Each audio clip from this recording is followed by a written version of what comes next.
Welcome, welcome, welcome. I'm Brett L. Pape. That's Coach Bruce. And this is the Coach Approach. Stay on.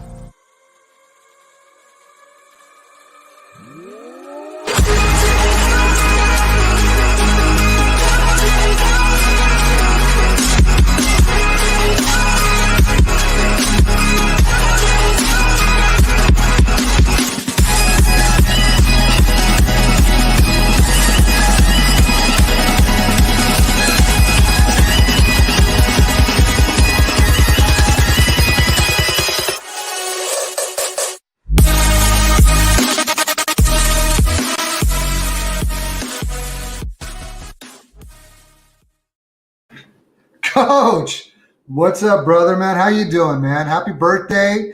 It's weird that you didn't even make it known last week prior to the show. It was your birthday on April 1st, so happy birthday. I hope it was a great day and to many more, brother. 48 years young, man. Never felt a day over 50. It's 48's interesting, man. I swear the older you get, the faster the years go by. It's unbelievable, man. I'll tell you what, though, if 50s really is the kind of old 30s in the sense that, man, I'm feeling pretty good. I turn 51 tomorrow, and with that being said, I feel like I'm happy where I'm at this age, and I don't know if I would trade it in for any age I've had prior.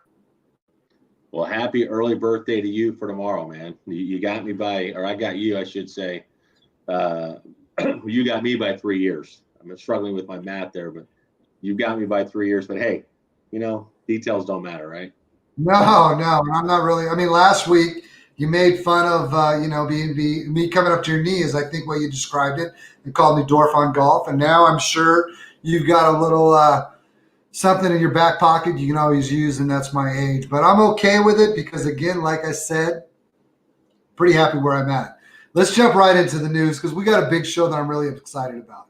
And I'm really excited about the coach approach. We talked about it last week, just in the sense where we kind of wanted to take some time and see where we really wanted to take this podcast. And I think what we've come up with is something that we're happy with because we feel like what we're going to try and do is take you through the whole process that we go through as fantasy managers. And with the season having ended a couple months ago and the exciting time of the draft coming up, we're just going to walk you through the way we do everything. And one of the things that you have done in your pursuit to get better is to take mass amounts of consensus or mass amounts of rankings and combine them to a consensus ranking so you can kind of get a feel of what you feel like the top 25 managers or top 25 analysts in fantasy football, whether it be whether it be redraft, dynasty, or whatever, and you've come up with rankings for it. And man, I'm really excited that we're going to kind of take that and run with it.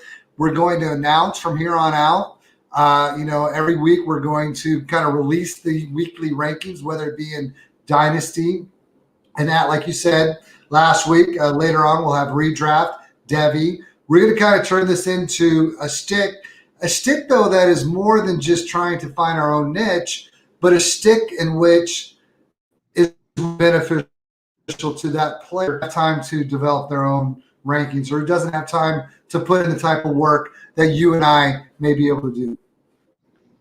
Yeah, I think there's going to be segments to how we do this, and I think now we're in this off season and we haven't even gotten the NFL draft, which I know is super exciting.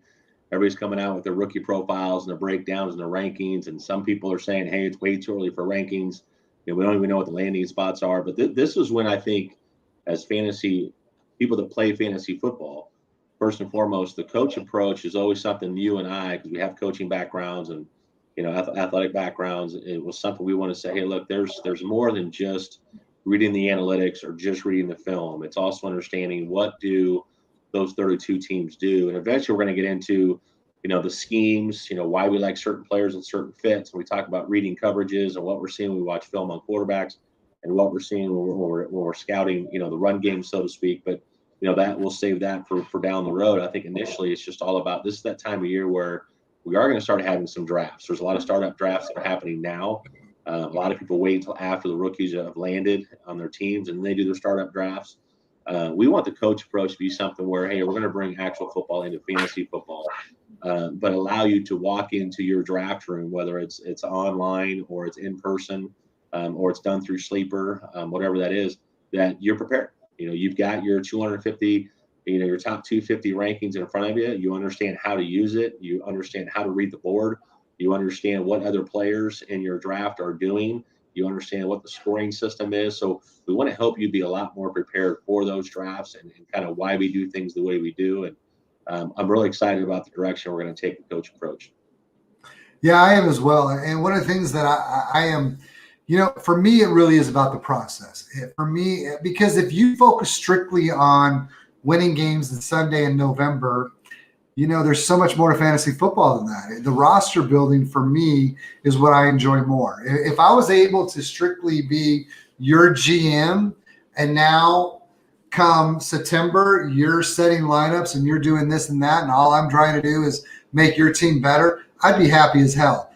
But with that being said, we're just going to kind of go through it all as it relates to dynasty, redraft, whatever it may be, all the way up until the start of the 2022 season, and just kind of show you how we kind of go through the process of getting ourselves ready for the next season. Yeah, absolutely. I think that's the fun part about the season that we are in is we are, if you're in dynasty leagues, then you are getting ready for your rookie drafts. Typically in dynasty leagues, when it's this time of the year, you're drafting your veterans first, and then you're using either kickers as placeholders because you're going to wait for landing spots and do a separate rookie draft after the NFL draft, or you're already drafting rookies without knowing what their landing spots are. And those that play in dynasty and have done it for a long time, that do a lot of their own film grades and rookie profiles, they're confident in their process and they like doing those drafts now because they feel like there's more of an art to it. I think with the coach approach and what we love is we're all about the consensus. We're all about taking the masses and making them better fantasy football players, and not just Twitter's become a space where it's really analysts giving analysts advice. They're experienced fantasy players. They've been playing dynasty for a lot longer. They've been doing super flex a lot longer than the masses, where a lot of those people are still doing. Well, I think that kind of happens. Right. I think that, just my personal opinion of the whole Twitter space is I think the reason why it's a lot of analysts talking to other analysts is because, quite frankly, prior to me feeling like I was comfortable in the fantasy football community, I didn't comment on a lot of tweets. I didn't question a lot of tweets. And so when you see the back and forth, it is mostly other analysts commenting on, yeah, but, or whatever it may be. Yeah, great take, whatever it may be. And there's nothing wrong with that. I think that it is a great resource. You as a player looking at what we see daily on Twitter, you're kind of like a fly in the wall watching a bunch of people who put way more time into it than we do talk about how they get to their place and who they pick after they get to their place. So whether they're purposely trying to avoid reaching out, I don't think it's really that. I think it's more about those are just people who interact with each other because A, they feel comfortable doing so, and B, they have the time knowing that they're comfortable with their comment. No, absolutely, 100%. I think Twitter is all about, if you're trying to become a better fantasy player, just network, or if you're a content creator looking to get content out to the masses, follower count is important. A lot of people talk about, I don't care about follower count, or hey, I just want to grow my account organically, or these accounts are I don't even know what's the term that people use now, engagement farming, I think they call it. Right. If you're a content creator, or you're looking to get better at your craft, or you want to, rub elbows with people in the space, yeah, that's a big part of it. Followers do matter. The more people you have looking at what you're putting out, the more you're getting your name out there, the more connected you get, you have an opportunity to do more in this space than the average fantasy player. And so I think it's extremely important. We want to be here for exactly those people that want to get better, but also want to share ideas and concepts and partner up and figure out how do we make this space a lot better. And hopefully that's what the coach approach will bring, and people will recognize that. More importantly, though, for me, it's an opportunity. How many times prior to any podcast or prior to you and I really knowing each other, did we DM each other and say, hey, bro, I'm looking to make this trade. What do you think about this? I mean, that started from virtually day one that you and I joined the league. And to me, the podcast will and always will be about us talking about our own journey in fantasy football, whether it be, strictly be about our leagues because we want to be successful. And that's what it's always been. But at the same time, I think it gives you a great perspective and things that you should be looking at when you're making deals or when you're making picks or when you're making any decision as it relates to wins and losses come the fall. Yeah, and what's neat too is I think what we don't see enough of is analysts not sharing. Like I send a lot of trade opportunities that I have or where I'm at in a certain draft, and I might send the same message to 15 different analysts. And it's not because I don't know what I want to do. It's because if it's a real draft, that's the time you learn the most from people, and at the time where you can sync your thought process with theirs and see if you're on the same page and put them on the spot, so to speak, and say, hey, I know who you like and who you don't like based on what you post. I'm going to send you something that kind of correlates to what we have talked about and see which way you would go. And sometimes it's to reinforce the idea that I have or the move that I want to make. And sometimes it takes hearing other analysts break it down a little bit differently and say, man, I didn't think of it that way. That's a great idea. And I wish more analysts would do that. I think sometimes it's like, hey, I'm too proud. I'm not going to ask other analysts for advice or what their takes are. There's not enough of that in this space. And so hopefully we can find a way to get more of that, because I think that's how you learn, is asking real questions when you're actually in a situation where those answers are important, and not being shy. So if you're looking to grow in that space, you're looking to network, ask questions. There's no such thing as a dumb question. That's how you learn and you grow and you make connections. The weird thing is, as much fear as you and I may have had in the past to DM a Tyler Karp or DM a Sam Wallace or DM Du Bois at Cowboys. Just all those people that you have much respect for, is that I don't want it to, I guess what I'm really trying to say is I don't want it to come off as that they're not approachable. I don't want it to come off as if analysts who are talking to analysts don't care about anybody else, because that's not the case that I've ever experienced in this space. The community as a whole, does everything it can to help people get better and grow in whatever avenue they want to. So I just want to say that, because right now you and I are on a space created by Christian Williams at NFL Christian Williams, and he has given us every opportunity. And that guy and Kevin and Jeff Bell, those guys have put together such incredible content on the Devil Royale that, we're grateful for everything that we see here and get from anybody who's in this space. But at the same time, I think that reaching out to the people who are simply like we used to be and just, hey, give me as much information as quickly and easy to get. And that's something the consensus ranking certainly does. Yeah, I have never been a shy person. I've reached out to some of the top names in the industry. I've reached out to, some other people that have, are content creators I respect a ton. And sometimes it's just, hey, man, I really appreciate your work. I love what you do. I love your angle on this. Can you talk me through your process and how you came up with that? Here's how I see it. I want to understand, where you're coming from. And I think when you really I've never had anybody that ignores it, that doesn't respond to it. The people in this space are really, really good. Because first off, if I feel like you're someone that wouldn't respond to it, I'm not taking the time to send anything to you anyway, right? If you come across as someone that's not approachable, or, hey, I'm just all about, telling you guys how it is, and if someone has a different opinion, you don't want to hear it, I'm not going to DM those people anyway, but everybody from people we've had on the Coach Approach, we've had some of the greatest guests from, Sam Wallace, you mentioned, C. Williams NFL, and Kevin and Jeff, and from the Cut, and Corey Bushland from Fantasy Stock Exchange, and we've Detroit, all of them talking about DFS stuff. We've had some of the best hosts, and honestly, meeting those guys at the expo, interacting with them on Twitter, they are some of the best human beings you'll ever meet. And I think that's what's really cool about this space is there's so many great people in it. Absolutely. So here we go. Let's just jump into it. That was supposed to be our intro, and we can just talk forever because we're talking NFL football. But let's get into last week's news, trades, and signings. First trade, let's get right off the bat. Eagles and Saints pulled off a trade earlier this week.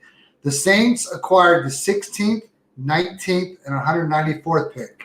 The Eagles in that same trade got the 18th, the 101, the 237, and the first in 2023 and a second in 2024. Just looking at this and being a guy who plays Dynasty where value is everything, the Eagles did a hell of a job in this trade. And I tell you what, as a Cowboys fan, if there's a fan base that I probably dislike, it's probably the Eagles and the Seahawks. But I'm also a realist and have a ton of respect for all 32 franchises and have a lot of fun with fans from both teams on Twitter. But yeah, I think the Eagles are doing it the right way. I made a post the other day that, the Eagles are known for, messing up draft picks. You want to talk about Jalen Reagor and J.J. Arcega-Whiteside, and you go on and on and on about where they've struggled in the draft, drafting Carson Wentz. Oh, no, but never mind. Let's be Jalen Hurts. Okay, now we're going to trade Carson Wentz. Now we don't know if we believe in Jalen Hurts. It's a fickle fan base, but I think when you look at what they're doing, what Howie Roseman has done, I love it. And if I'm a GM and I'm looking to build a team and put myself in a position to be not only improved in the short term, but create long-term success, I would do it exactly the way that Howie Roseman is doing. He recognized that this isn't as deep of a draft. They're giving Jalen Hurts another year to see what they have, which I think is the right move. And it's a deeper quarterback class next year than we have this year. And you look at that and go, hey, we can improve ourselves this year with the first that we have. You get 2 firsts in 2023, and you get a 2022 and 2023, and then you get 2 seconds in 2024. You can now build a roster. Well, perfect scenario, Jalen Hurts plays really well. They realize they got the franchise guy. You're not wasting the 2 picks next year on a quarterback. You're actually building the roster around him. I love this trade for the Eagles. And, I like it for the Saints, too. They're getting some picks now. And exactly, they've got a lot of holes to fill, too. It's a win-win trade. And that's, I think, the best part about it. Win-win value-wise, a lot of people say, no way. Value-wise, it's the Eagles all the way. And I totally get it. And we've talked about, you and I have a different philosophy when it comes to drafting. We'll get more into that later on when it comes to consensus rankings. But with that being said, if the Saints, and there's a quarterback that is really getting a lot of buzz right now. In fact, Daniel Jeremiah on his latest podcast said that Desmond Ridder is just blowing away the whole draft process and just killing it. So let's just theoretically point out that if you got somebody sitting there in an early first round and the Saints offer 16 and 19 to move up to get their guy at quarterback, I've seen some comps where Desmond Ridder, with his athletic ability, with his ability to manipulate the pocket, has a lot of Russell Wilson in him. I guarantee you, if you were going to go up to Pete Carroll or their GM, John Snyder, and say, if you had to pick Russell Wilson in that draft in the first round, would you have done it? They would have said yes. So if they truly believe that Desmond Ridder or whoever their quarterback that they're pinning to move up for, if this is what the deal is all about, turns out to be a Russell Wilson, they're going to be pretty freaking happy with this trade, no matter how much value the Eagles got in it. No, and I think that, you brought Jameis Winston re-signed, you brought in Andy Dalton, and now you've gotten 2 picks in the first round at 16 and 19. You acquired from the 2 picks you acquired from the Eagles. So you have an opportunity now to really build a roster. And I think that's what some of the conversation is too, is, hey, is this the Saints' way of saying, yes, we like Jameis Winston, but we also feel like you want to bring somebody else in. If you can trade those 2 picks and move up and get your guy, or maybe you sit and wait. If Desmond Ridder is dropping, you feel like you can get him at 16, which mock drafts have different orders of quarterbacks, as high as Malik Willis going at number 2 to the Lions and saying, hey, we're going to move on from Jared Goff, or maybe Malik Willis in, let him sit behind Goff. There's so many different mock drafts out there, but I think it's a smart move for both teams. I think it is a win-win. Yeah, if you look at straight value and which rosters, in a position to be a rebuild quicker, I think the Eagles have put themselves in that position for sure. But I like this move for the Saints too. And I'm a big Desmond Ridder guy too. You and I have talked about this, off air. I'm a big Desmond Ridder guy as well.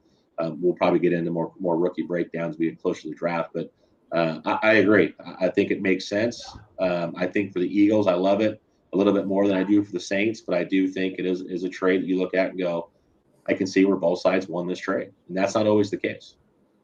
All right, let's move on to another one. And that was the news that this week that Honey Badger was meeting with the Saints, and you know, him being an LSU guy, and him being, if you talk to anybody from the Kansas City organization, all they will tell you is what a stand-up guy the Honey Badger was in his time there. And everybody has talked about that, which is ironic as hell, because some of the issues he had when he was at LSU made a lot of people concerned about how he'd be as a pro. And he's been nothing but a great team leader.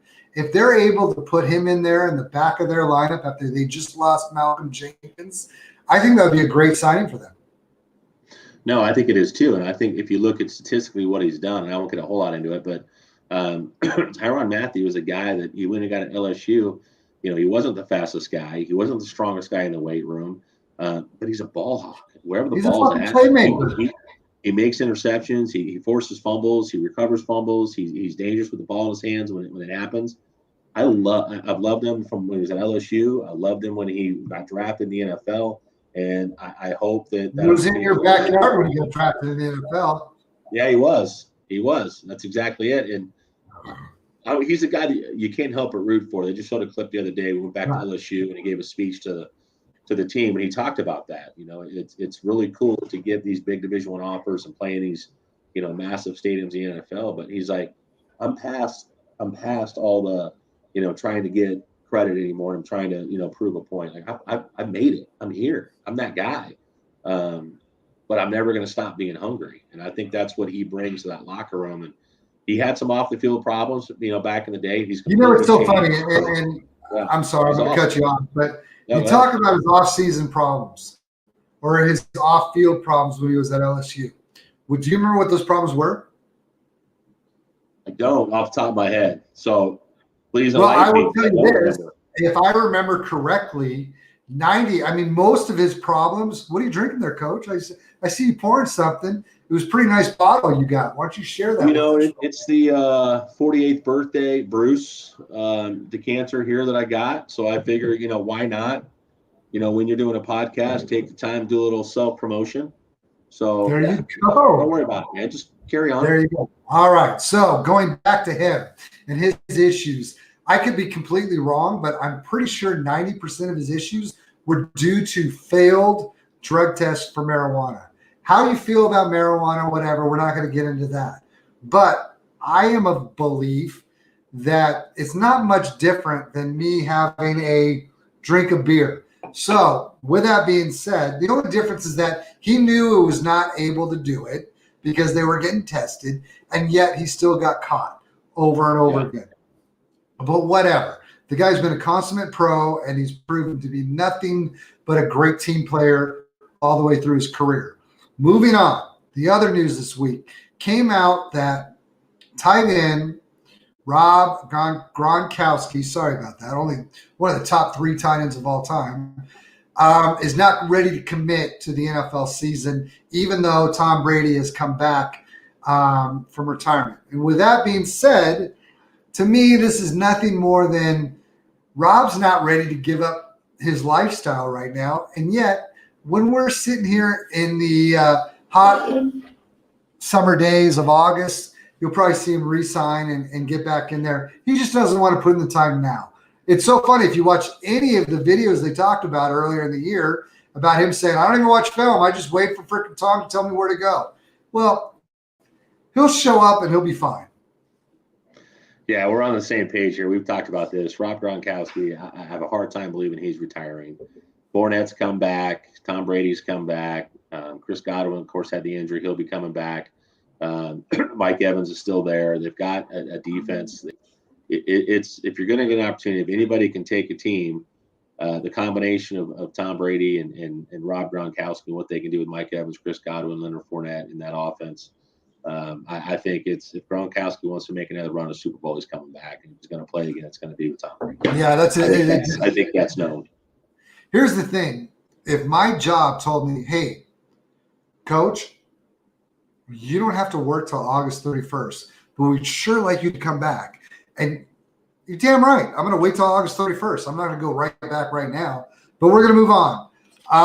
Stephon Diggs, with all the moves that have gone on in this offseason with trades and huge signings to receivers, it's obvious the NFL values receivers. And it's weird because there's been a shift in one quarterback dynasty leagues for me where receivers now, if it was 15 years ago, I cannot trade a CD Lamb straight across for Najee Harris because No. running backs were everything. And now it's kind of changed because if you get a Jerry Rice at 21, the likelihood that Jerry Rice is going to be 35 and still giving you those type of numbers is a hell of a lot more likely than if I get a Javonte Williams or someone from that back there, or Roger Craig. The lifespan of a running back and receiver is so different.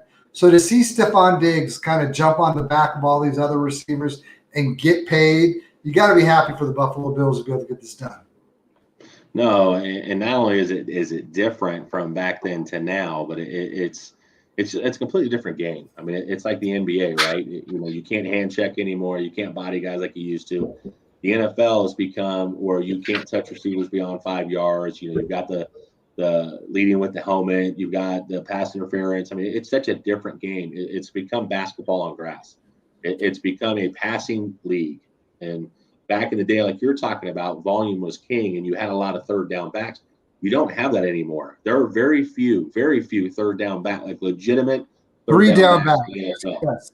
There's third down backs. They only play on third down, right? But there's not a lot of 3 down backs. Shoot, you've got teams, Brett. You know this. You've got teams where you got a first and second down guy, then you got a third down guy, and then you got a short yardage and goal line guy. I mean, it's the game has changed. Different game. So it's all about wide receivers now. But yeah, I mean, I we're just in a different time, and I always say basketball on grass because that's kind of what the NFL has become. It's all about putting points up. And it used to be we always joked around that defense wins championships, and I'm a full guy now that says if you look at the Super Bowl winners of the last several years, offense has been pretty freaking important. You got to, at the end of the day, the team with the most points wins the Super Bowl.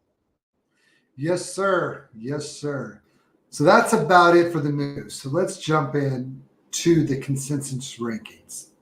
First and foremost, if I'm a first-time player in fantasy football, I'm going to want to utilize rankings and consensus rankings in what format? What is the best way if I'm going to start out and start making trades or start making draft picks? How do I use the rankings that you're putting out?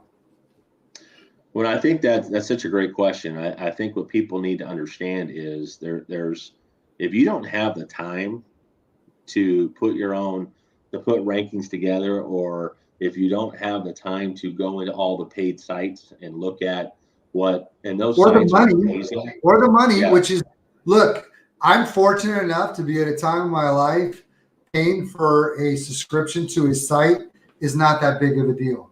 But if it was when I started playing fantasy football as a 24-year-old, I would not be able to do what I do now as far as it relates to spending money on a hobby, more importantly, on a game. So, yeah, I mean, it's an incredible resource. Yeah, so the consensus rankings started out was just that, was, hey, how do I help more people in the fantasy space win their leagues? And how do I help them be more prepared in the draft? There's an old saying that the draft is important, but trades are what win you leagues. You draft for talent and trade for championships. And look, there's a lot of truth to that. But if you go in and you completely screw up a draft, like, you're not going to be competitive. I mean, that's the bottom line. You're relying on people in that league to want to trade with you and want to trade at the value that you see best for your team.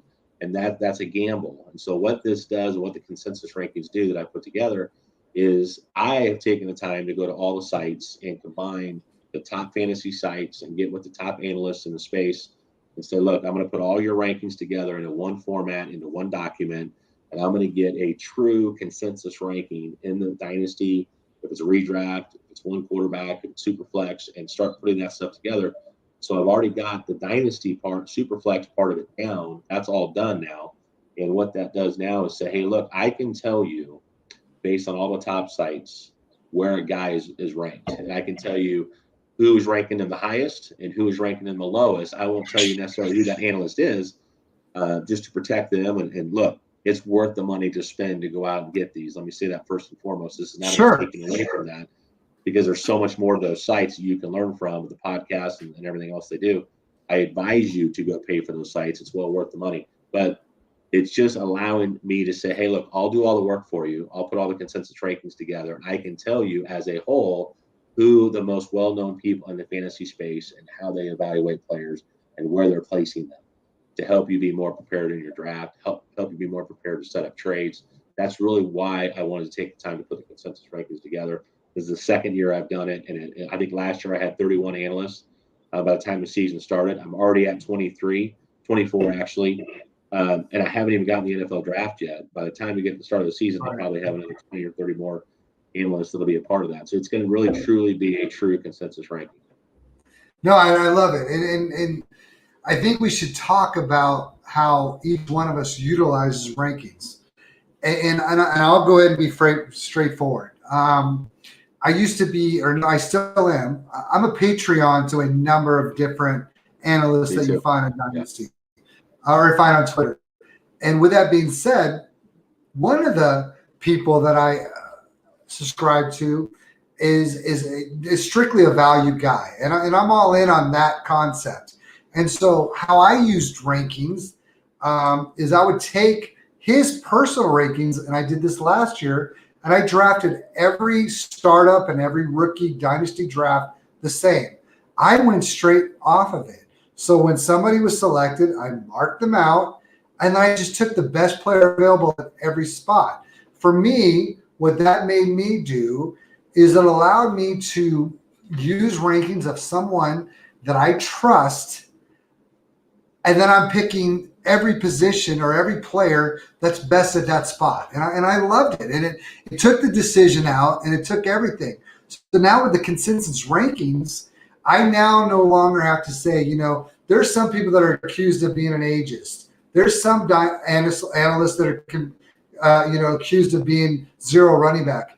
But if you have all of them mixed together, that's a pretty good list to go off of. No, and that's what's really exciting is I get to see firsthand, because I update these rankings every week, and I get to see firsthand as free agents are being signed, as the draft is coming close, and once we all know at landing spots, which analysts are valuing certain players more now, and which analysts are saying, hey, I think that's a downgrade. Like, for example, Tyreek Hill going to Miami. That's a downgrade for Tyreek Hill. He's not running routes for a Patrick Mahomes and an Andy Reid offense. He's running routes for Tua Tagovailoa. He also has Jalen Waddle. He also has Mike Gesicki, which, of course, they have Travis Kelce. They never had the real true number two. I don't count Sammy Watkins as number two, so hopefully nobody tries to throw that one out there. But Waddle's taken a hit. Hill's taken a hit. But you've seen Tua Tagovailoa move up in people's rankings because he now has Waddle and Tyreek Hill. What they can do offensively with two guys that run sub 4.4s is going to be impressive. On the other side of that, Patrick Mahomes, you've seen drop down to number 2 or number 3 in terms of dynasty rankings at the quarterback position behind Josh Allen, and in some cases behind Justin Herbert, because he doesn't have a Tyreek Hill. Travis Kelce is 18. He's going to be 33 in this upcoming season. So you get to see firsthand the trends of these guys and how they're being ranked and how those things are changing as the landscape for these teams change. It's been really exciting. And I'm sharing that in real time with everybody on Twitter. Right. And I love it. And again, it goes back to how to utilize it, though. What are we doing with this information that we get? And one of the things that I did last year with the rankings that I based every decision I made off of was that I would look and I would just simply see, so I got this person ranked 32nd. This other guy in my league has a player at 28 that I'd really like to have. He may value my guy at 32 better than he values his guy at 28. And just sending out trade offers, always just trying to move up the rankings. And it was just a great resource, a great way for me to just put out feelers. You can send a deal literally every day, just simply looking at someone's roster and seeing if you can move up 10 to 12 spots on the dynasty rankings by flipping guys that he may value differently than you do based off the consensus rankings. And man, I'll tell you, it's allowed me to make a lot of trades that I've been pretty happy with. Yeah, I mean, and that's the reality. It's telling you in real time what the experts in the field think about certain players. And again, you can go to all the articles you want to read. You can go to all the film guys. You can go to all the analytical guys. You can go to just follow Twitter. I mean, there's content being put out every day by people that are far more talented than I am. But it's neat to be able to put all that into one spot, one-stop shop, say who has rankings that take the top analysts in this field and put it all in one space. And how do I utilize it walking into my draft? I think that's the fun of it. And that's where, look, my DMs are always open. I'm always willing to answer questions on Twitter. And I have a lot of people that come out and reach people I've given my cell phone number to now that send me text messages. Hey, I'm in a draft right now. What would you do here? That's the funnest part about it is be prepared for your draft. Understand how to read the board. If you're in a startup draft, a bunch of people you don't know, we don't know what players they like yet. We don't know, how they like to trade or if they even like to trade. And so you have to be like, hey, be as good in the draft as you can be, set yourself up for success, and then also understand how to navigate that and understanding how to read the board. If there's a run at a certain position, know how to adapt to it. The rankings give you the ability to do that. They do. And they not only do they do that, but what they do is they just give you a little sense of security that you're on the right page with what you're doing if you follow them. But let's take a quick dive into them. The thing that I looked at a lot over the last few days was your consensus 250. And one of the ones that kind of shocked me is running backs Dalvin Cook and Joe Mixon. A year ago, Dalvin Cook was probably a hell of a lot higher in the rankings. Now, I think that should be completely reversed.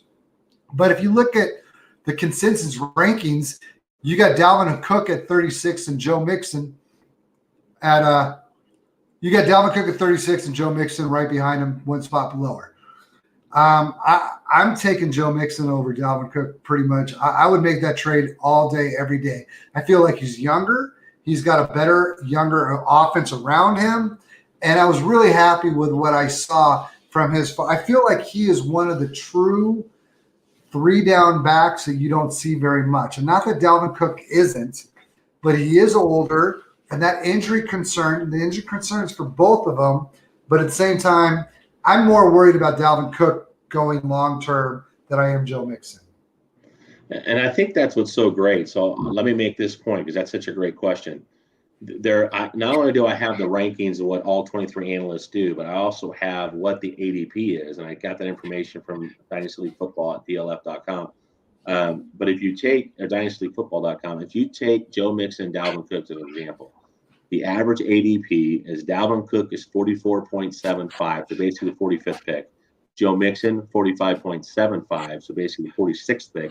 They are literally going one after the other. And I think the knock on Joe Mixon, going back to a couple years ago, was the injuries and how bad that offensive line and that football team was, right?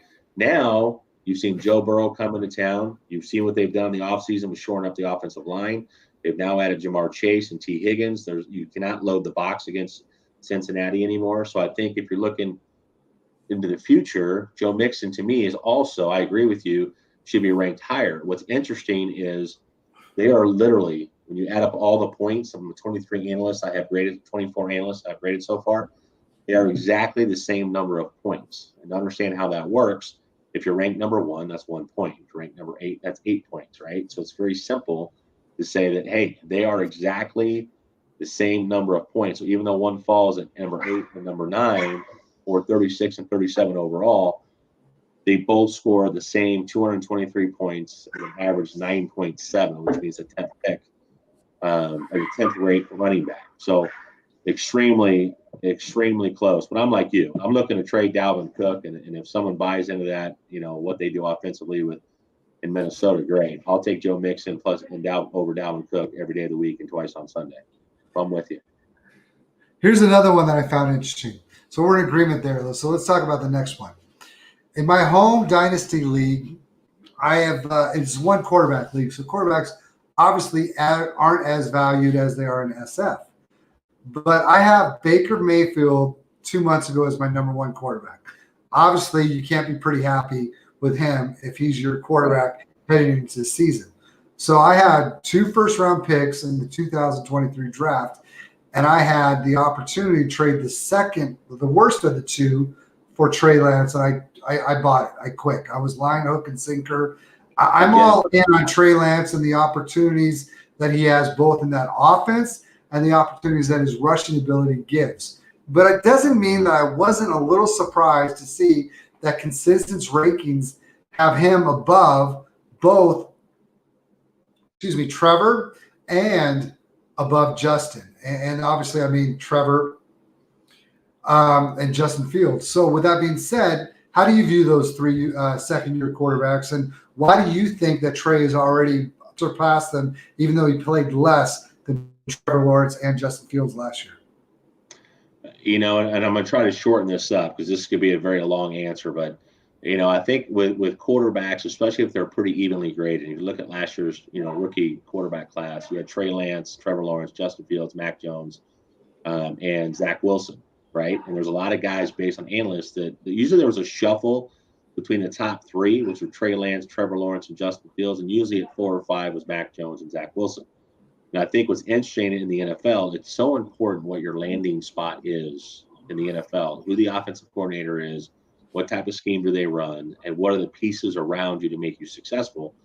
And I think that's what you're seeing this year with Trey Lance having very little playing time going into the 2022 season. He's ranked higher than Trevor Lawrence and Justin Fields simply because he has Kyle Shanahan as a play caller. He has a good offensive line. You have George Kittle, you have Deebo Samuel, you have Brandon Ayuk, and you have an offense that's really, really good at the run game. They're really, really good in the RPO game, and a quarterback that has the ability in the red zone to vulture touchdowns away from Elijah Mitchell in that backfield. So it makes sense to me that Trey Lance is above those two, strictly based on landing spot and opportunity. Trevor Lawrence could not have been drafted into a worse scenario with Urban Meyer and what they've done in Jacksonville. He'll get Travis Etienne back this year. I think he'd have been a big part of that offense last year and what he can do from the backfield and lining up as a receiver. So I do see some improvement year 2 for Trevor Lawrence. Justin Fields, is unfortunately Matt Nagy. We've seen what he did with Mitchell Trubisky, what he's did with Justin Fields, and the Andy Dalton debacle. So to me, those three are in the right order: Trey Lance, then Trevor Lawrence, then Justin Fields. Although I would put Justin Fields above Trevor Lawrence, so I take that back. I do think Justin Fields has better upside than Trevor Lawrence. I don't think Jacksonville's done anything. They brought Christian Kirk in, and they brought some other wide receivers in like Zay Jones, but those guys don't excite me. Justin Fields does lose Allen Robinson. I hate to cut you off, but it's so funny or so ironic or so – this community is so fickle. You rewind to a year and a half ago, and literally Trevor Lawrence was the greatest prospect NFL has seen since Andrew Luck. And then prior to him, it was, good old Peyton Manning. You know what I'm getting at? I'm getting at is that now we're looking where you would have him ranked possibly behind both Trey and Justin. Look, and hey, I was one of those guys, and C. Williams, Christian Williams at C. Williams NFL. We're going to keep plugging him because, he's a big part of what we do. But he had Justin Fields as his number one quarterback. If I remember correctly, I had Trevor Lawrence, then I had Justin Fields, and then I had Trey Lance, and then I had Zach Wilson, Mac Jones. Again, Urban Meyer, the situation in Jackson was a little bit different. I do believe in the talent of Justin Fields. I didn't love the situation. I was a big advocate going into last season that you should have played Justin Fields early on. What happened in Chicago was more a matter, and I've got a buddy of mine who's a coach with the Bears, so I feel like I've got some inside information there. But Matt Nagy was not ready for Justin Fields. When you look at QB1 and Andy Dalton and QB2 and Justin Fields, those are two completely different type of offensive schemes schematically as a guy who's been an offensive coordinator, understanding that what you're going to do with those two quarterbacks is completely different, right? It's not like in Baltimore where you have Lamar Jackson, and if Tyler Huntley comes in, your offense doesn't change a whole lot. In Chicago, it was a completely different offense between Andy Dalton and what they could do with Justin Fields. Matt Nagy had no idea how to incorporate Justin Fields into that offense, and that was crystal clear from the lack of utilization of Allen Robinson, the lack of utilization of Darnell Mooney as a solid number 2, now a number 1. how they used David Montgomery. It was such Justin Fields could not have been in a worse situation than he was last year. And I think that's why you're seeing the consensus say, hey, I like the opportunity for Trey Lance, Kyle Shanahan's offense, with that offensive line, what they do schematically, and how Kyle Shanahan can scheme Trey Lance in a good situation. So to me, the order is, again, I put Justin Fields above Trevor Lawrence just based off of skill set. But I see why the consensus says Trevor Lawrence, just based off of what he was as a prospect coming in. Now, I'll tell you what, it's going to be fun because there haven't been a lot of quarterback classes like the one we had last year. And obviously this year isn't that class. And there wasn't a lot of excitement after the season in the class after it all went down. But for me, I'm pretty stoked about all of them. I would be pretty excited to roster any of them. And we're going to get into another rookie from last year right off the bat here. And you asked me a question prior to the podcast, and that's if I look at your rankings, or I should say if I looked at the consensus rankings based off of where people stood, what quarterback after 25 in the consensus rankings would I want the most? And I'm looking at it, and it seems as if if we can do a screen share, if we knew more about this technology, we'd probably make it look better. But at 26, you got Jameis Winston. At 27, you got Baker Mayfield. If Jameis Winston at 26 doesn't do much this year, his future in dynasty football is limited to like backup role only.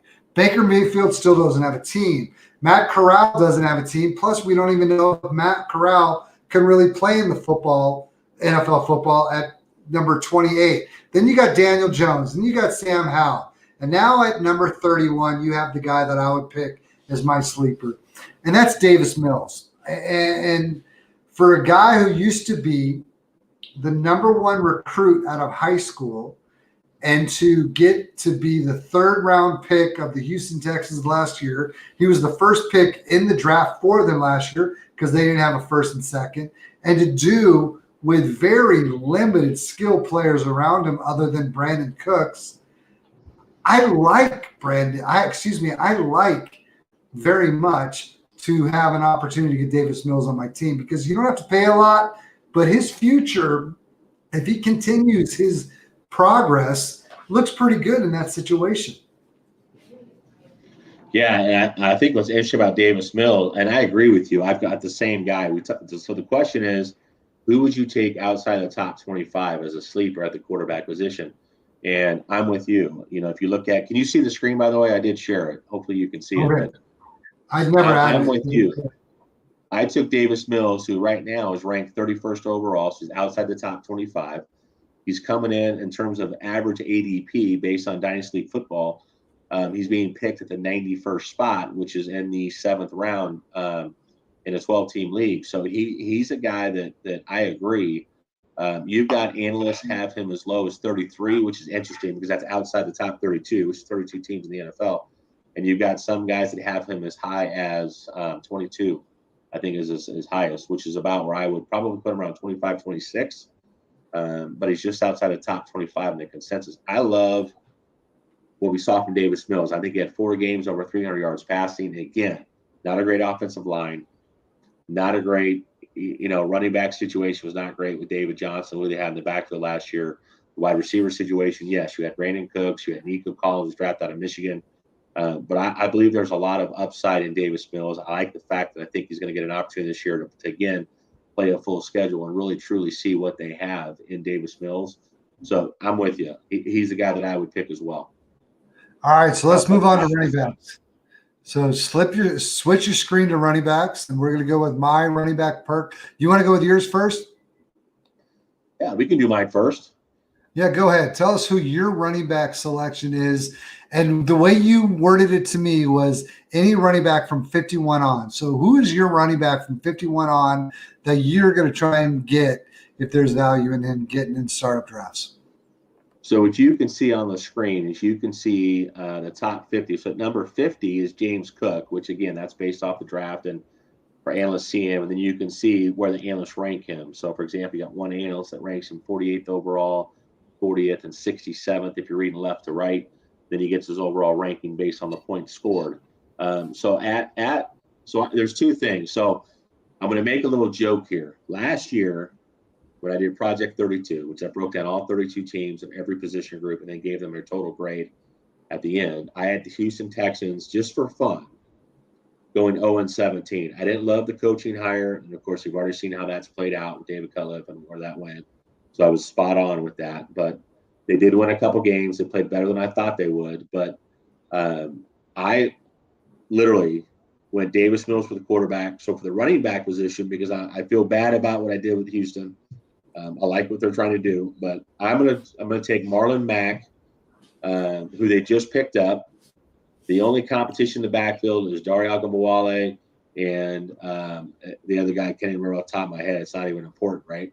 I think that what he could potentially do in the offense in Houston for a team, I think after the draft, is gonna improve themselves and put themselves in a better position. So my running back outside the top 50 is Marlon Mack, who comes in at where is he even at down here? He's pretty low. He's pretty low, right? So I dug deep. I was going to go Chris Carson. He's at 83.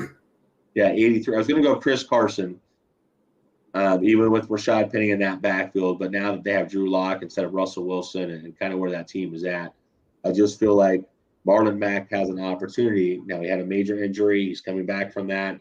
He's still only 26 years old. I feel like he's got 2 to 3 good years left. I think there's an opportunity for Marlon Mack to be successful this year in Houston. So I went Marlon Mack. Oh, I don't hate it. And why I don't hate it is because what we saw from Cam Akers during the playoff season, what we saw from him was a guy who just came off an Achilles injury. And yes, his numbers weren't great, but he was back out there. So, but that tells you that Marlon Mack may have something left in the tank. And what you're looking for in a sleeper pick is opportunity. He may just get that opportunity. And I like your pick, but my pick's a little bit different. My pick is the same reason why in both of my home leagues and every league that I could possibly do is that I selected last year Elijah Mitchell. I loved the fact that if you look back at the history of San Francisco running backs, if they have any skill level, they're going to get an opportunity at some point in the season to play. You've seen it with Jeff Wilson. You've seen it with Mostert. You've seen it with Elijah Mitchell. And I believe at some point next year, you're going to see it with Trey Sermon. And Trey Sermon on your rankings is number 54. Do I want to pick Trey Sermon any quicker or any sooner than that spot? No.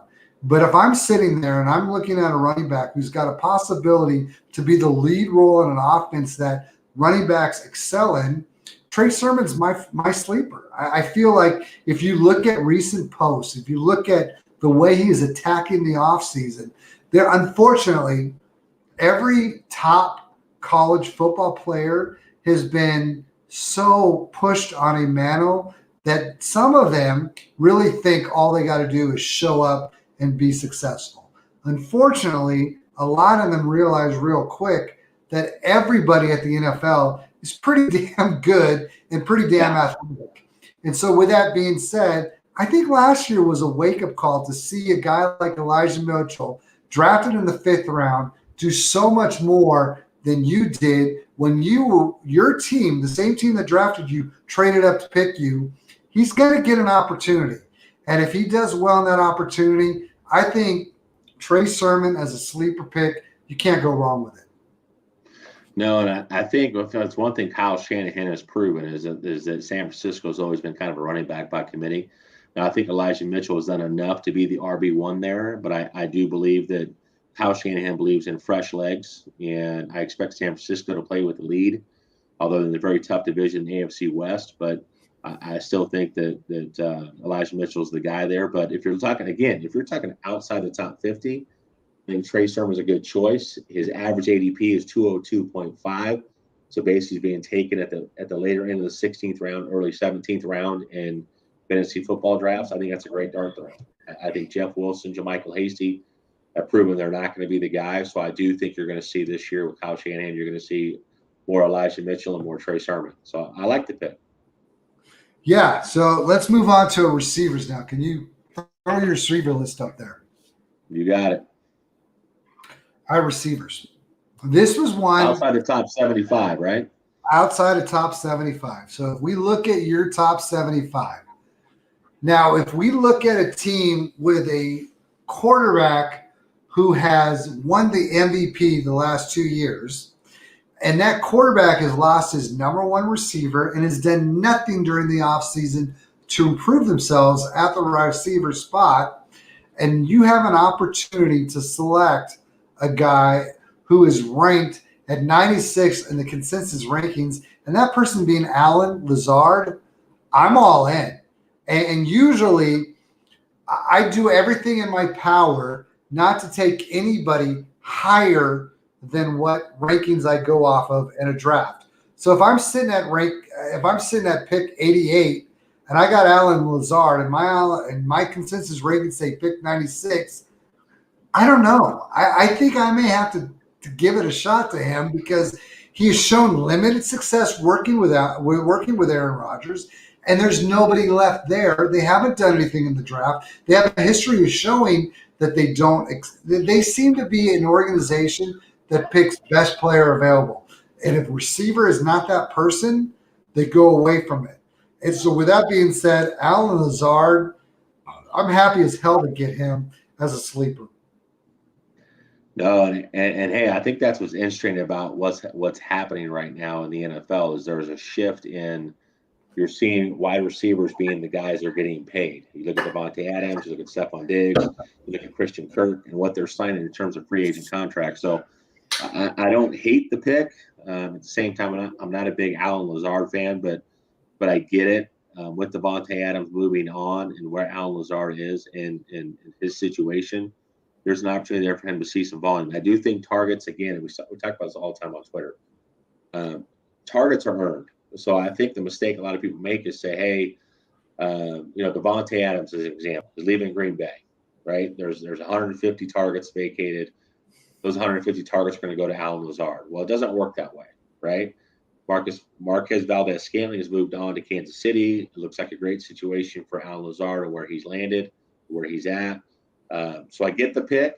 It'll be interesting to see it. I don't believe in the overall talent necessarily, but I can certainly see a situation where he does well if Green Bay does not address the wide receiver position. But I went a little bit differently. So I did go Davis Mills at quarterback outside the top 25. I went Marlon Mack outside the top 50 at running back. Staying with the Houston theme, if I was going to do that, I would go Nico Collins. If Brandon Cooks potentially could be traded, deserves to be traded, although that would be terrible for Davis Mills because Houston's in a rebuilding stage. If anybody's in rebuilding phase right now, it's going to be Houston. But I'm going to take Jamison Crowder, at 28 years old. And I look at dynasty in 2 to 3 year windows. And you've seen players at the wide receiver position that can be very effective at 30, 31, 32, and 33 years old.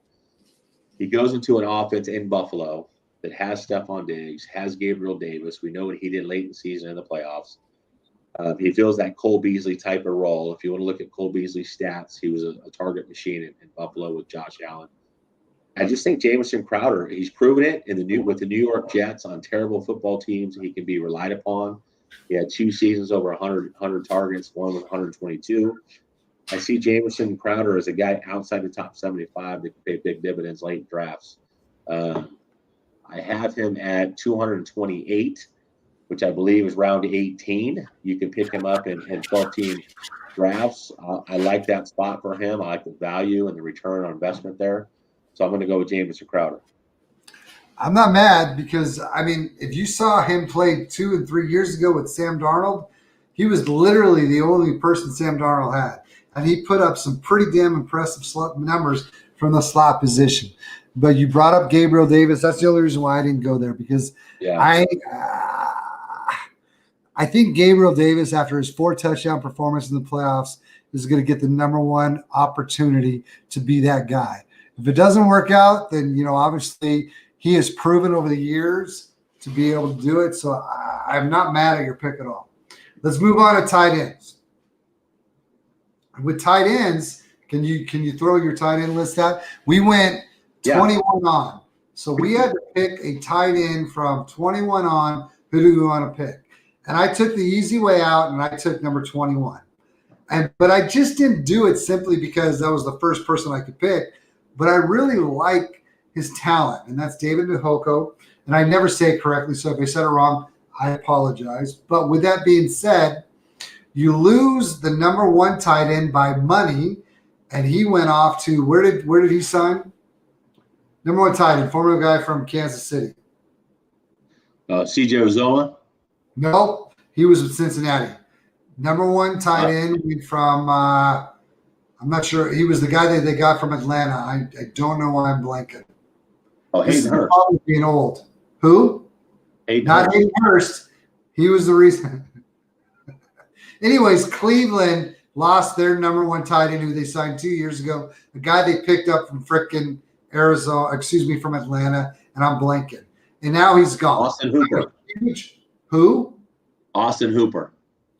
Thank you so much. This is why you guys follow us. I just needed more information. I'm gonna say I gave you as much as I could from day one. If you can't help me out more, I'm gonna get. I mean, come on. But with that being said, Austin Hooper is gone. You've got a guy like freaking say what you want. We're not here to talk about whether or not he should have got the contract he did or whether or not he should have been traded for it all. And Sean Watson. The reality is, at some point, he's going to be playing football for those guys. And David Njoku is going to definitely benefit from him. So I'm taking him as my sleeper. I actually love that pick. I think that when you and I talked before, we didn't know who each other's picks were. We kind of joked around about who we might be taking. I think David Njoku is great. He's just outside the top 20 at 21. So I kind of feel like you cheated. But I get it. You took the first guy outside the top 20. I think what's interesting with the consensus rankings, too, is Logan Thomas comes in at 22 and an average ADP of 167.25. So he's actually being taken. He's ranked as 22 in the consensus, just behind David Njoku. But in terms of average ADP, he's actually going before David Njoku, which I find interesting coming off an injury. I believe in the talent of David Njoku. He's a young guy, whereas Logan Thomas is an ex-quarterback. Converted to tight end. So I like the David Njoku ranking above Logan Thomas for sure. I would definitely buy in on David Njoku just based on age alone and dynasty. I went a little bit different. So I went Brevin Jordan. Okay. Staying with the Houston Texans theme. Again, this might be me feeling bad about picking the Houston Texans to go 0-17 last year in the Project 32 just for fun. But he comes in at 215. So he's coming in around the 17th round of dynasty drafts, and so I think there's great value there. I believe that he's got Pharaoh Brown, which is the backup tight end, who I like as an athlete, but he's just never quite converted that into production at the NFL level. So I think Brevin Jordan is a great guy. Again, if we're buying the projection of Davis Mills and what we think he's going to do in the Houston offense, what they're going to do to build around him in the draft, I think Brevin Jordan is a great pick especially if they keep Brandon Cooks. So I think you're going to see defenses roll coverage to Brandon Cooks, whether that's taking your number one corner, if that corner is, which you see very few in the NFL, corners that will actually shadow wide receiver ones. You don't see that as much as people think in the NFL, but if that happens to Brandon Cooks, then you're going to roll coverage into your number two, which is going to be Nico Collins or Brevin Jordan. But I like what Brevin Jordan, I think, can do. If you're looking at an offense that's playing from inside out, targeting tight ends, slot receivers, and running backs, I like what Brevin Jordan can do in that offense in Houston if Davis Mills can continue progressing here too. If I were to add a second one, I like the Brevin Jordan pick first and foremost because he was high on a lot of analysts' rookie drafts last year. Sometimes it takes a while for a rookie to figure it out. So I have no issues with that pick. But if I were to pick a second one, I love Robert Tonyan at 31 because you lose Adams, he's had history in the past. He had at least 9 touchdowns 2 years ago in a season. So, that's a great freaking stat or dart throw late in the game as well, especially with Adams being gone. But with that said, let's move on. And let's just move on to the top 250 rankings at all. And I know that you wanted to expand more on it. So give me more on what you would do with a list like this.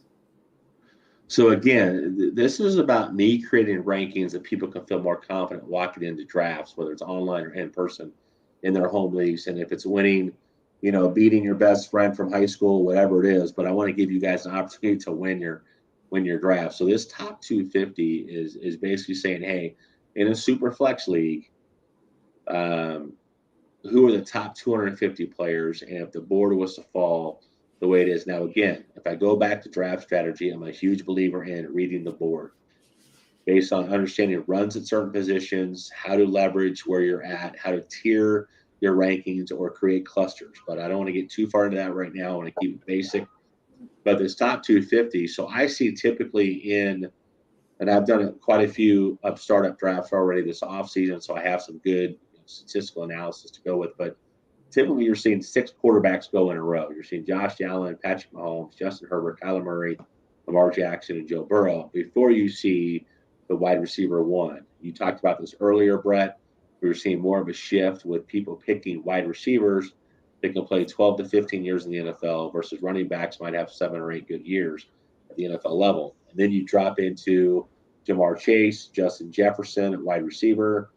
Dak Prescott is a 9th overall pick at QB7. And finally, Jonathan Taylor at RB1 at the 10th overall pick. So what's great about this top 250 is you can take this information into any draft, understanding positional runs, and use this to make yourself create a very good situation on draft day to leverage and build a very good roster in terms of roster construction in your dynasty leagues. No, I totally agree. I've already told you how I utilize my own rankings.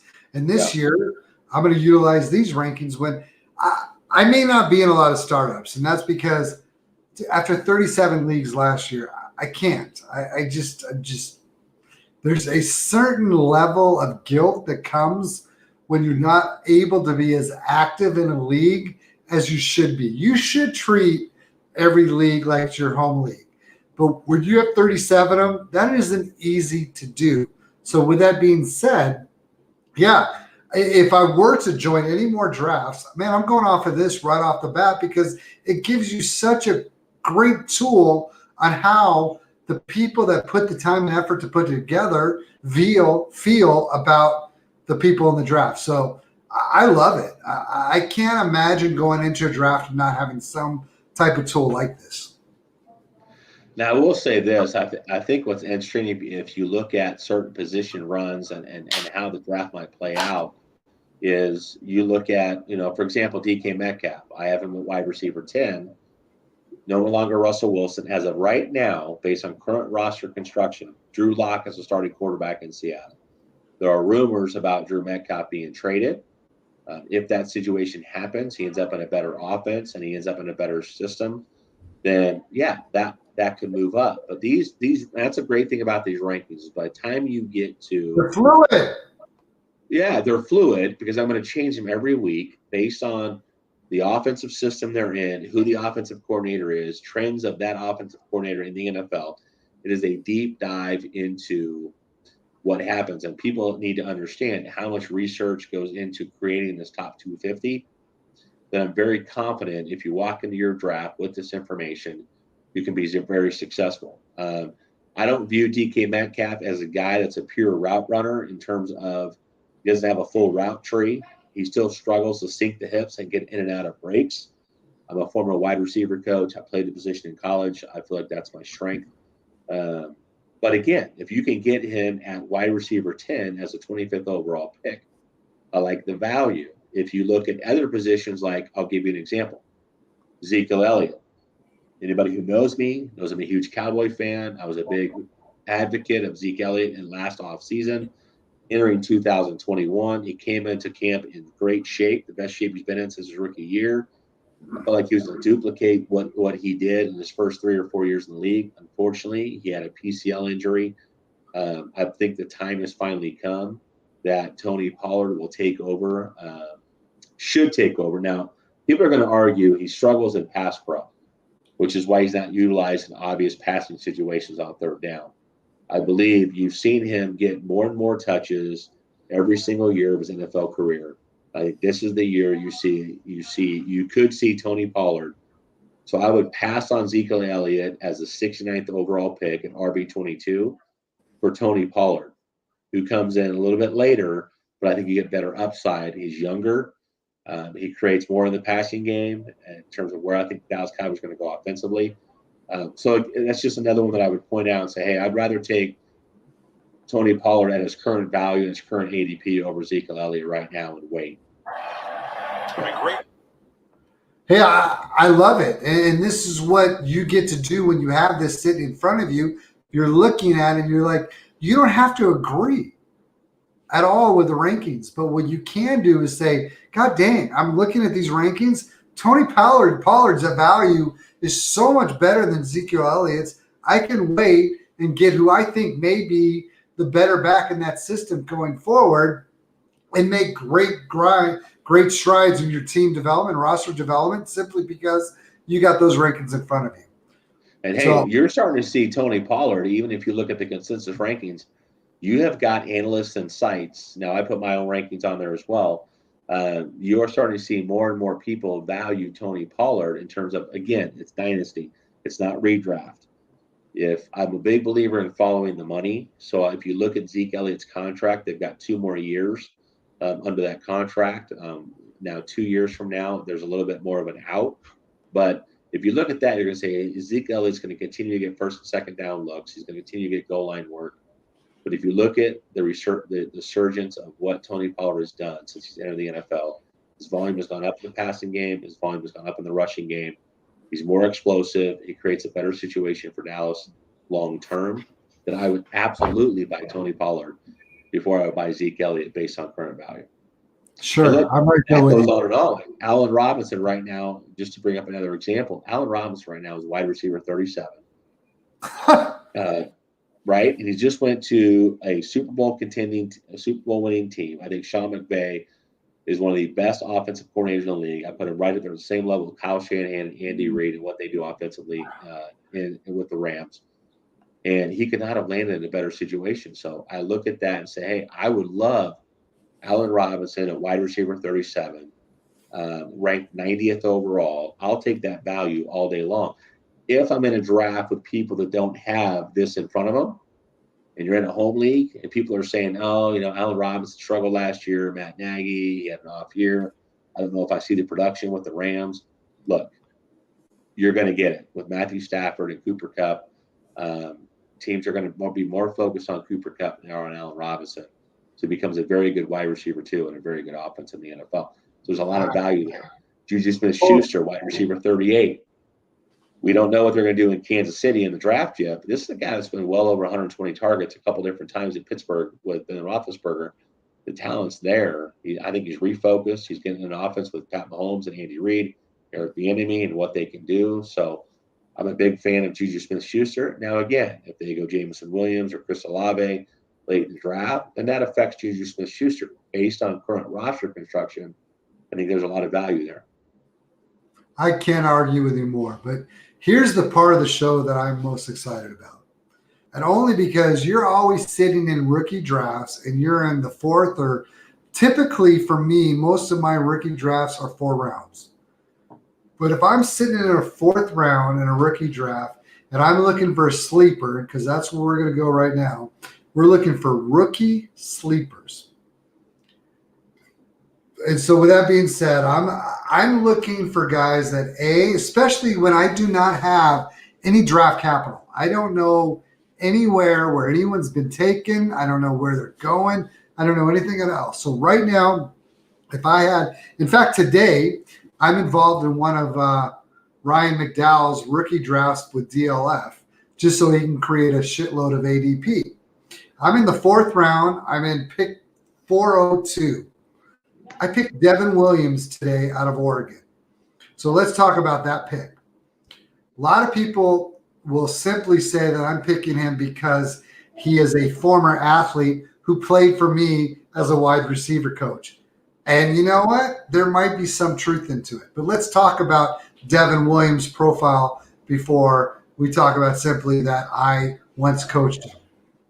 And his profile, coming out of high school, he was the #1 athlete by ESPN and every recruiting analyst. Coming out of high school, He was somebody who can play multiple positions and make big things happen. Let me show some video. So I'm going to share the screen if you don't mind. Yep, I just stopped sharing mine. Perfect. So let's go. Share screen. Give me a second here, because hey, if you're on the coach approach, you must know we are not the most technologically sound people, but we'll figure it out.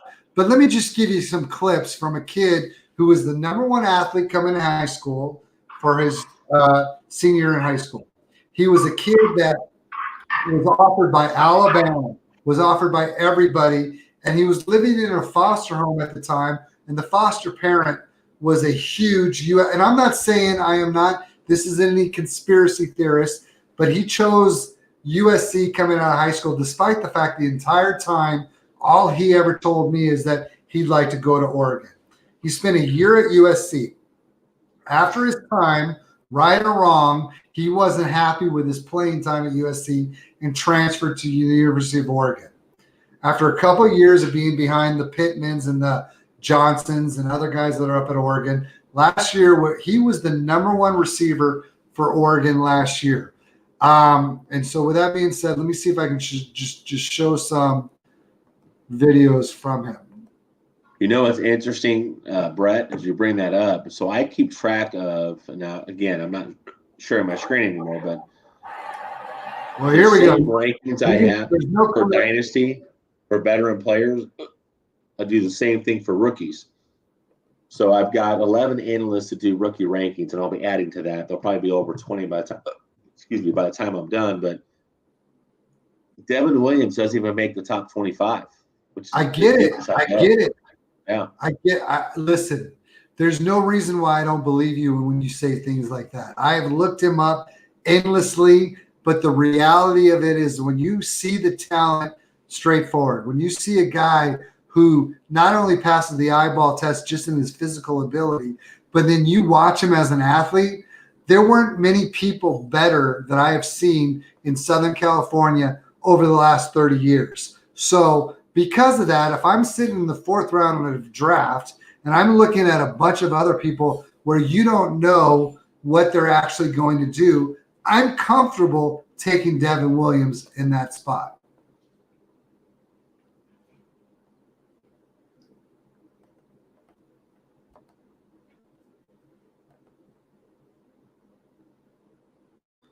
Coach, can you hear me?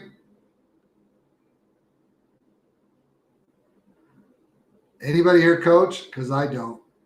Sorry about that. I was rookie mistake. I was muted. All right. So back to sharing my screen. But I think what's interesting about Devin Williams is, again, and I coached high school, football out in Arizona, and so I know a lot of, like, Bijan Robinson, seen him at Tucson, South Point. Jack Miller, who was at Chaparral, who transferred out of Ohio State, got in the transfer portal, and Brock Purdy, and there's a lot of guys out of Arizona high school football that are now getting an opportunity to play, hopefully get drafted in the NFL. But I think that's what's so neat about. There you go. Now you're sharing your screen. I can see it. Devin Williams. Devin Williams is extremely explosive, and when you look at the rookie rankings for the consensus, I think what you're seeing is the difference is some of these analysts, I don't know how much film they truly watch, and that's not a knock on the analysts for not having Devin Williams in their top 25. It's just saying, hey, sometimes we miss things. I mean, you look at NFL scouts, NFL GMs, and player personnel guys that play a pivotal role in how teams draft. They have misses all the time. If you look at mock drafts, you're lucky if you get 4 or 5 picks right in the entire first round, because all it takes is one team to do something different to skew the rest of the draft. So a lot of people are going to say, oh, Devin Williams isn't showing up on any of my scouting reports. He's not showing up in any of my mock drafts. But this is a guy that in NFL circles that people are paying attention to. There is an opportunity for him, if he goes undrafted, to sign as an unrestricted free agent and make an impact in the NFL. You see it every year. You saw it with James Robinson. You go on and on and on about examples of guys that weren't highly touted that played well at the NFL level. So I like it. I'm a big Oregon guy. I got a buddy of mine that played D-end at Oregon. back in the heyday when they were actually good and won the Rose Bowl. But I watched a lot of Oregon football, and I think Devin Williams is a special kid for sure. Well, I mean, here's my thing, and we're talking about a sleeper for a reason. If I'm in the fourth round and I got an opportunity to pick somebody that a hell of a lot of people picked as the number one athlete 3.5, 4 years ago, and I know what the NFL bases almost everything off of is, can you do it on the field? And this guy can do it on the field. So that's my selection. So who do you got? I'm going to stop his little highlight reel and we'll move on. No, I mean, look, I think people don't understand too. I mean, the kid's a 6'5", 210 guy. I mean, you talk about size, you talk about arm length, you talk about his hand size. There's a lot of things about Devin Williams as a sleeper pick that you like coming in this NFL draft. So I get it. I understand the pick. I understand why you like him. I am having some technical difficulties. For some reason, I'm not able to pull up my rookie rankings. But I think one guy that I'm high on. Oh, here we go. Sorry about that. One guy that I'm high on in terms of if we're talking about wide receiver position in terms of rookie picks, I like George Pickens out of Georgia. I think he's a guy that can be big in the right situation. I like Christian Watson of North Dakota State, what he can do at the next level. But if there's anybody that I really, truly like that I would say, hey, outside of the top 7, 8, 9 guys that might go, Sky Moore is a guy I'm a big believer in out of Western Michigan. I think Sky Moore is a guy that brings a lot of talent in the right situation. I would love to see him end up in an offense like Kansas City. If somehow Dallas is fortunate enough to get him, you have a guy that you can move into a situation that's going to be really good in the number one offense that led the league in passing yards last year. There's a lot of guys in the wide receiver position that I really, really like coming in this year's class. No, it's probably the deepest position in the draft. I mean, look, it's not probably, it is. Yeah, it's the deepest position in this draft. Well, Coach, what a great episode. I look forward to diving more into rookie profiles and getting into just kind of the ever-flowing changes that go along with rankings and just kind of trying to provide an opportunity for people to be more prepared for the draft. So thank you so much. Appreciate your time, and I look forward to doing this again. All right, man. We'll talk to you soon, man. Appreciate you. All right. Appreciate it, Bruce. Everyone else, thank you for tuning in, and we look forward to jumping in again next week.